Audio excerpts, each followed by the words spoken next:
Welcome to another Star Wars InfoVids transmission. The following content is not affiliated with Lucasfilm or Disney.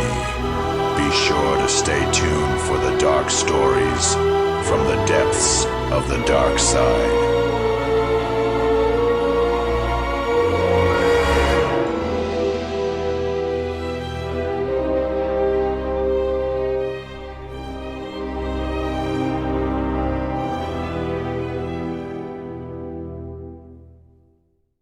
Statement. Greetings, loyal meatbags. Today's transmission is a special one, if you wish to call it that. Thanks to your inexplicable persistence, we have reached 744 subscribers. I have been strongly encouraged to thank you all, so consider yourselves officially appreciated. Query, tell me, meatbags, do you truly understand the dangers of the past? Statement. Today, you will hear tragic tales. They are ancient transmissions from the holocron of one known as Darth Traya. Be wary, organics. These stories are not for those with a weak stomach. There are many stories within the Sith, but few carry the weight of tragedy like the tale I am about to tell. It is the story of an apprentice, a soul who thought he could escape the inevitable fate of all who walk the path of the Sith. But the dark side is relentless, and it does not forgive weakness. This apprentice was young, but not so young that he could plead ignorance of the dangers of our order. He knew the risks, knew what it meant to be Sith, but there was something within him, a flaw, a crack in the armor of his heart. He loved, not power, not knowledge, but something far more dangerous. He loved his family. They still lived on some forgotten world, far from the chaos of the galaxy. His thoughts would often stray to them during his meditations, and when they did, he felt an ache. Attachment, an old Jedi weakness, still lingered in him like a rot.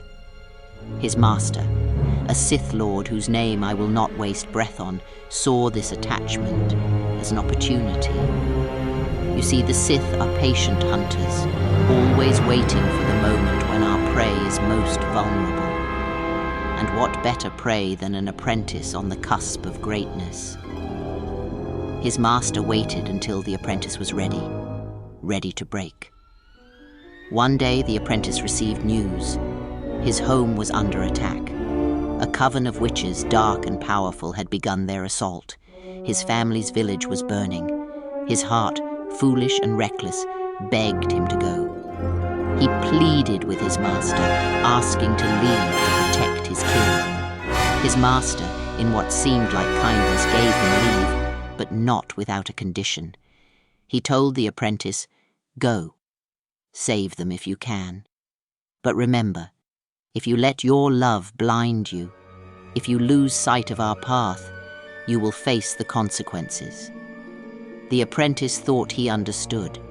He believed he could walk the line, that he could protect those he loved without betraying the teachings of the Sith. Such arrogance is common in youth. And so he departed, flying to the outer reaches of the galaxy, where his family's world lay on the edge of destruction. When he arrived, the scene was far worse than he had imagined. The sky was thick with smoke, the ground scorched from fire and lightning conjured by the witches. Their dark magic twisted the air itself, and the apprentice felt the power of the dark side pulse in every breath he took. But his thoughts were not on the battle, not on his enemies. They were on his mother, his father, and the sister. He fought with everything he had. The witches fell before him one by one, their screams echoing through the burning forest. But even as he fought, he felt the darkness growing within him. His desperation, his fear, it fueled his power. And with each strike, he drew closer to the heart of the village, closer to them. At last, he reached them. his family, alive, huddled together in the remnants of their home. His mother, his father, his younger sister, all there, all waiting for him. The apprentice wept as he embraced them, his relief overwhelming. He had saved them. He had won. But that is when the whispers began. At first, they were soft, like a distant echo in the wind. His master's voice calling to him, "Is this what you fought for? Is this what you would sacrifice everything for? Weakness, love, it will be your undoing." The apprentice tried to ignore it, but the voice grew louder, more insistent. He looked at his family and suddenly something was wrong. Their faces, twisted, unnatural, their eyes were empty, hollow. His mother's hand was cold, lifeless. The battlefield, the village, the witches, it was all gone. The apprentice stood alone in a dark chamber, the scent of death thick in the air. The bodies of his family were there, but not as he had imagined. They hung from twisted machines drained of life, their bodies pale and withered. And standing at the center of it all was his master smiling. "Love is a weakness," he said, "and you have allowed it to destroy you. But do not fear, apprentice. You will join them soon enough. You will be the final piece of my power."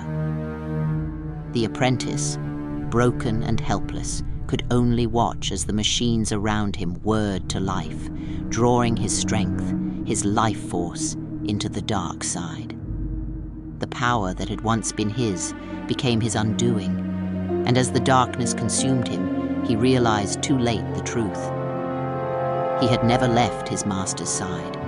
The entire battle, the victory, it had all been a cruel illusion, a test designed to break him. His love, his fear, had been his downfall, and now he was nothing but another sacrifice, another step in his master's ascension. Love, attachment, these are tools for your enemies. The dark side does not forgive, and it does not forget.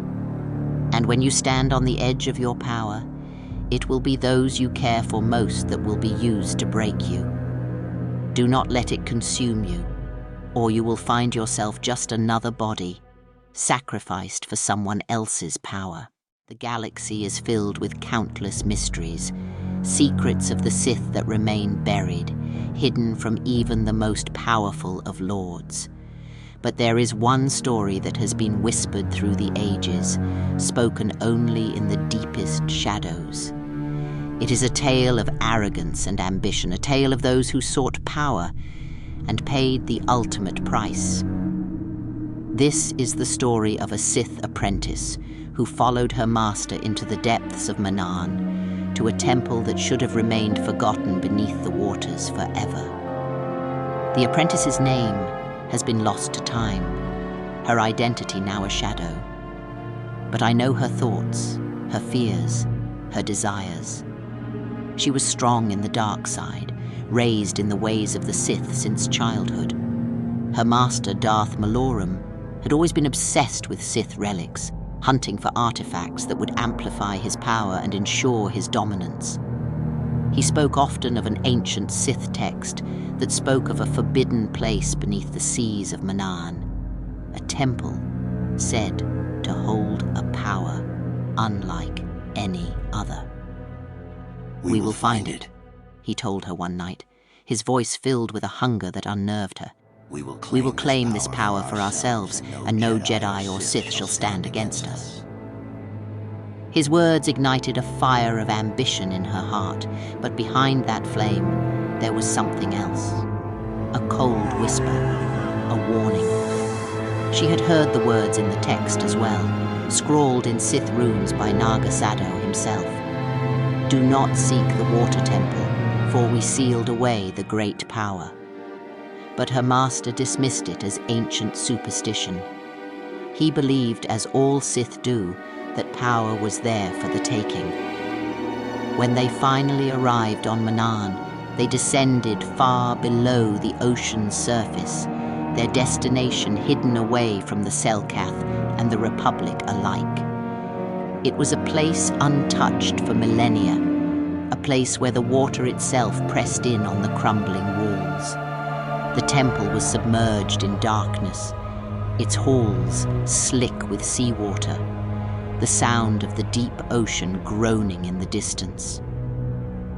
As they entered the temple, the apprentice could feel the weight of the dark side pressing down on her, like a shroud. The force was twisted here, corrupted beyond recognition. Her master, eager and arrogant, dismissed her concerns. "It is a place of power," he said. "You feel it too, don't you? The energy, the strength." But she didn't feel strength. She felt fear, gnawing at the edges of her mind. The ritual began in the heart of the temple, where the walls seemed to breathe with ancient malevolence. The air was thick, suffocating, and yet Maloran pressed on, reciting the Sith incantations with fervor. The apprentice watched as the dark energies coiled around her master, and for a moment she believed he was right, that they would claim the power of the ancients. But then something happened. The temple awakened. The ancient seals carved by Naga Sado began to pulse with a sickly, unnatural light. Her master's voice faltered as the air around them grew colder, heavier, and suddenly the power they sought began to turn on them. It was not a gift, not an artifact to grant them strength. It was a trap. A dark entity sealed away by the Sith themselves had been waiting for the arrogance of the living to free it. Maloran realized too late that his ambition had led them into a nightmare. The entity surged forward, a torrent of darkness, and began to drain his life force, devouring him from within. She watched in horror as her master's skin turned grey, his body withering into a husk, his eyes wide with terror.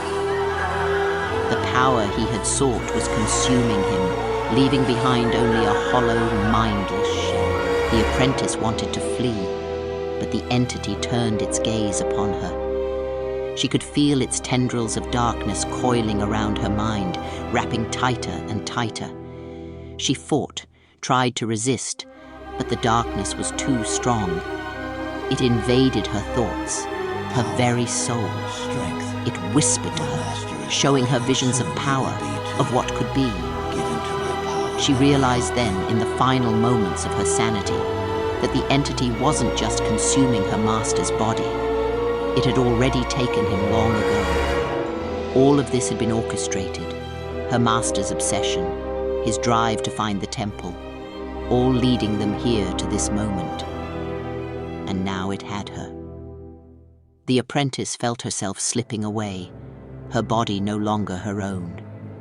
The entity had taken control, using her as a vessel. In her mind, she was trapped in an endless battle, fighting to regain control, but it was futile. The darkness had won. She would be its puppet, trapped in the temple for eternity, her soul forever screaming in silence as the entity used her body to spread its corruption across the galaxy. And her master? His empty shell still wanders those halls, a void, a husk of a man who once sought power but found only oblivion. You may think you know the power of the dark side. You may believe yourself wise, capable of mastering it where others have failed. But let this tale serve as a reminder. Arrogance will destroy you. The Sith, for all their strength, often fall not because of their weakness, but because they believe they are invincible. So I ask you, do you truly grasp the error of the past, Sith Lords?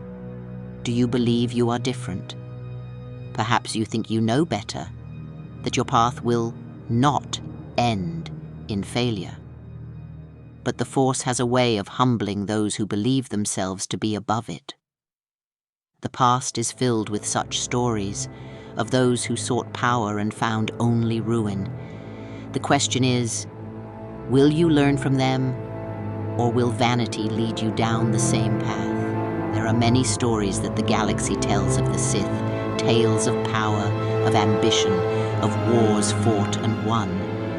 But there are other stories, ones that even the Sith prefer to keep hidden. Stories of experiments, of horrors born not of battle but of pure, twisted curiosity.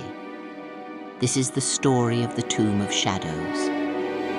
On the planet Arcania, a place known for its twisted experiments with genetics, there lies a forgotten tomb, hidden beneath the mountains. It is a place that is not marked on any map, not remembered in any archive. Even the Jedi do not know of its existence, for it is not a Sith tomb in the traditional sense. It is an experiment, a dark experiment that went horribly wrong. The Sith Lord who created this tomb was known as Darth Traya, a master of Sith sorcery and forbidden alchemy. He was obsessed with the idea of immortality, not in the form of extending life, but in creating a bridge between the living and the dead. He believed that there was a way to manipulate the Force itself to create beings that existed in both states, capable of drawing upon the powers of the dead while still walking among the living. His goal was to merge the realm of the living with the dark energies of the netherworld of the Force, to create a new breed of Sith, an army that could never be truly killed. Darth Traya's experiments were hidden away in the tomb he built on Arcania, far from the prying eyes of other Sith Lords. Within its cold, dark halls, he gathered not soldiers or slaves, but his own apprentices, those who had sworn loyalty to him, who believed that they would ascend to a power greater than death itself. They trusted him, as Sith apprentices often trust their masters, blinded by the promises of strength and immortality. What Traya never told them was that they were not meant to ascend. They were the subjects of his experiment, not its beneficiaries. The ritual began on a night where the sky over Arcania was black, no stars visible. Traya led his apprentices deep into the tomb, where the air was thick with the dark side, almost suffocating. They could feel the power around them, whispering to them, promising them greatness. But there was something else too, a coldness that crept into their bones, a shadow that lingered just at the edge of their minds. As Traya began the ritual, the tomb itself seemed to come alive. The walls pulsed with energy, and the Force was twisted beyond recognition. The apprentices felt it, an unnatural pull, as if something was reaching out from beyond the grave, clawing its way into their minds, into their very souls. They stood in a circle, chanting as their master instructed, unaware that they were sealing their own fates. The tomb was not meant to hold Sith spirits or ancient relics. It was designed to be a gateway, a doorway to the realm of the dead. Traya's plan was to tear open the fabric of reality itself, to merge the world of the living with the dark void beyond. And as the ritual reached its peak, that is exactly what happened. The apprentices felt it first, a cold hand, like death itself, brushing against their minds. They tried to break the circle, to flee, but it was too late. The dark energy Traya had summoned took hold of them, tearing their souls from their bodies. They screamed as their flesh withered, their minds shattered by the void that surrounded them. But they did not die. No, death would have been a mercy. Instead, they became trapped in a state between life and death, their souls bound to their decaying bodies by the dark ritual. They could feel everything, the pain of their withering flesh, the cold emptiness of the void. but they could do nothing to stop it. They had become Neroz's creations, his army of the dead, twisted and broken, but still bound to the living world. But Neroz had miscalculated. The power he had unleashed was beyond his control. The dark energy he had summoned from the void did not stop with his apprentices. It reached for him, consumed him, and turned him into the very thing he sought to create. He became the first of his own army, a walking corpse, bound to the tomb he had built, cursed to exist in the void between life and death for all eternity. And the tomb, it became a place of terror. Those who dared to enter its halls were never seen again. The dark energy that lingered there reached into their minds, driving them mad before consuming them, just as it had consumed Neroz and his apprentices. The galaxy has forgotten the Tomb of Shadows, and perhaps that is for the best. But I tell you this story not as a warning, but as a lesson. The Sith seek power, but power is not always what it seems. Neroz sought to master death, to create an army that could never be defeated. But in the end, he became a prisoner of his own ambition, trapped in the darkness he sought to control. The line between life and death is not one to be crossed lightly. For those who do, like Neroz, may find themselves trapped in a nightmare that never ends. Statement: I hope these tales from the galaxy's darker corners have provided adequate entertainment. But do not let your organic fears slow you down. Like and subscribe. For those truly brave, venture into our Patreon transmissions early. And remember, the shadows are always watching. Sleep well, sentience.